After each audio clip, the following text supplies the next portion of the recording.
On March 31st, 2003, Giffen arrived at JFK International Airport, intending to meet up with his lawyers for an evening flight to Europe. The trip would be an opportunity for them to review material for his defense. They would disembark in Paris to take depositions, while Giffen flew on to Kazakhstan alone. Making his separate way into the terminal, Giffen lawyer Stephen Cohen bumped into an old colleague from his days at the US Attorney's Office. "We're arresting a guy. We're doing a takedown," he told Cohen, without mentioning a name. Moments later, Cohen heard a commotion behind him. Turning, he saw a cluster of FBI agents and a familiar face, Giffen, smirking and rolling his eyes, under arrest. Federal authorities had made a last-minute decision to seize him at the airport after learning that he had purchased a one-way Air France ticket to Kazakhstan via Paris. They concluded that he must be fleeing the country. In fact, Giffen had simply divided his trip between two different airlines. His return ticket on Lufthansa for Frankfurt was in his pocket. But there was no way to repair to the awkward situation. The warrant and other paperwork were too far advanced to allow Giffen to go free and surrender voluntarily later. He was handcuffed, then photographed and fingerprinted in Manhattan before being placed in a holding cell at the New York Correctional Center, the prison facility attached to the federal courthouse. The next day, bail was set at $10 million. He put up his two Westchester houses as collateral and was released. This is already page 470 of Steve Levine's The Oil and the Glory, which I strongly suggest you to read. The protagonist of this tale is James Giffen, an American citizen and for a long time the right arm of Nursultan Nazarbayev, the first president and former authoritarian leader of Kazakhstan. You cannot explain the Kazakh Gate without introducing James Giffen, a Mr. Nobody turned millionaire over the 1990s. James Henry Giffen was born in 1941 in the small town of Stockton in California. Dreaming of becoming a professional golfer, the young Jim enrolled in medicine at Berkeley, pushed by his father, only to switch later on to law at UCLA after an enlightening meeting with the father of his future wife. Jim graduated with an impressive 115-page paper on the trade practices in the opaque Soviet Union. That soon became a self-funded publication that he did not shy away from presenting to every client and governmental official to prove his knowledge. As a matter of fact, at the edge of the glasnost era, there were very few experts on the trade legislation of the communist bloc. To this we should add that Giffen worked for a number of years for Ara Ostemel, a Turkish Armenian emigre from Boston that since the 1960s had become very rich navigating the treacherous waters of trade with the Soviet Union. Working for Satra, a small consultancy subsidiary of Ostemel's empire, Giffen gained an unparalleled access to Moscow. This allowed him to brief and to be briefed by CIA political and economic specialists in Washington. In the mid-1980s, Giffen was among the mediators that facilitated the talks between Chevron, one of the biggest American oil and gas companies, and high-ranking officials of the Soviet Union, for a deal that should have led to a contract of resource extraction in one or more underdeveloped oil fields in the Soviet republics. While the oil field of Tengiz in Kazakhstan was stalled for years by an uncontrollable fire, it was indeed this particular field at the center of the deal that was signed between Chevron and the government of Kazakhstan through the mediation of John Deuys. Giffen had been overcome by the Dutch middlemen, but will soon regain the trust of Nursultan Nazarbayev and other government officials in creating viable business opportunities. On his part, Deuys lost his grip when a power turn in Oman cost him the loss of his international backing. So it's the 1990s, and Giffen is the man to call for every American citizen that would like to invest in Kazakhstan. Investing in Kazakhstan in the 1990s meant oil. In fact, nowadays Kazakhstan is ranked globally as the 12th country for oil reserves and as the 18th for oil production. If you do not believe me, you should know that Biderman, an American baker, created the Biderman International investing in oil resources in Kazakhstan. Yes, you heard me correctly, he was not a banker, he made bread.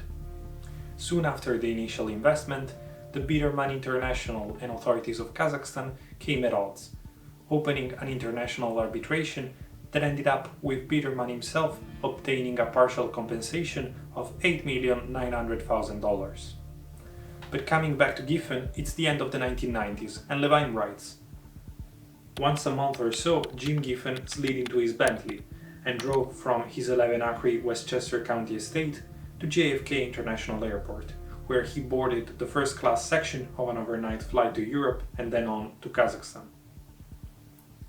Upon his arrival in Almaty, the Kazakh business capital, a waiting limousine whisked him to the 4-story hilltop villa that was his own away from home. Giffen called the retreat his San Francisco house, a tribute to its stunning views.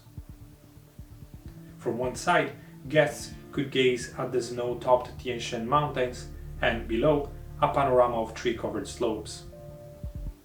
From the other, they could view the entirety of the city and the glow of its lights at night. The villa was a perquisite provided by Nurlan Balginbayev, a former Prime Minister of Kazakhstan with lucrative connections in the oil industry. He was a long-time protégé of Giffen's and lived next door. A gate connecting the two properties made the whole arrangement quite neighborly. An upstairs bedroom closet was stocked with identical blue and blue pin-striped suits and white dress shirts with colored collars. The American visitors preferred business wardrobe. Should he require casual wear, he could select from a supply of identical tan slacks and white polo shirts, some of them embossed with the name of his beloved Winged Foot Golf Club in Westchester County. Always immaculately turned out, Giffen wasn't one for sartorial variety. He shared the bedroom with a girlfriend, Lana, a local pop violinist he met one night as she played for diners at an Italian restaurant. She had bangs and a coquettish smile, and at 29 she was 3 decades younger than Giffen. He bought her a Cartier diamond ring and financed a recording session and video shoot that made her a star in Almaty. As the 1990s drew to a close, James Henry Giffen was as influential in Kazakhstan as any foreigners could ever dream to be in any country. So things must have gone horribly wrong if Giffen switched from being close to the CIA to being arrested in New York for violation of the Foreign Corrupt Practices Act. And as a matter of fact, they did.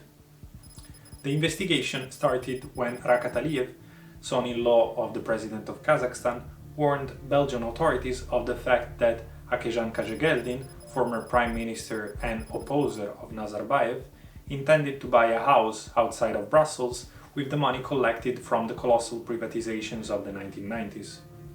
After the whistleblowing, Belgian authorities warned their Swiss colleagues that shady individuals may have attempted to launder money in their banks.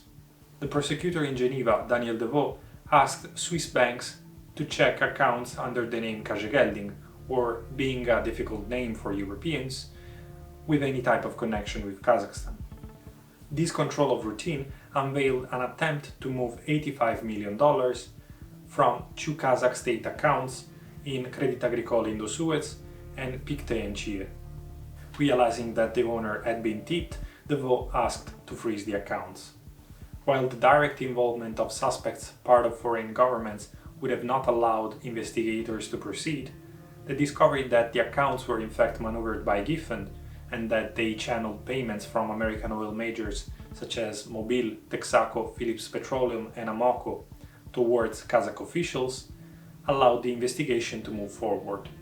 In the April of 2000, Swiss investigators and US authorities started cooperating on the case. The investigators discovered that Giffen had been managing shell companies in the British Virgin Islands, Bahamas and Panama.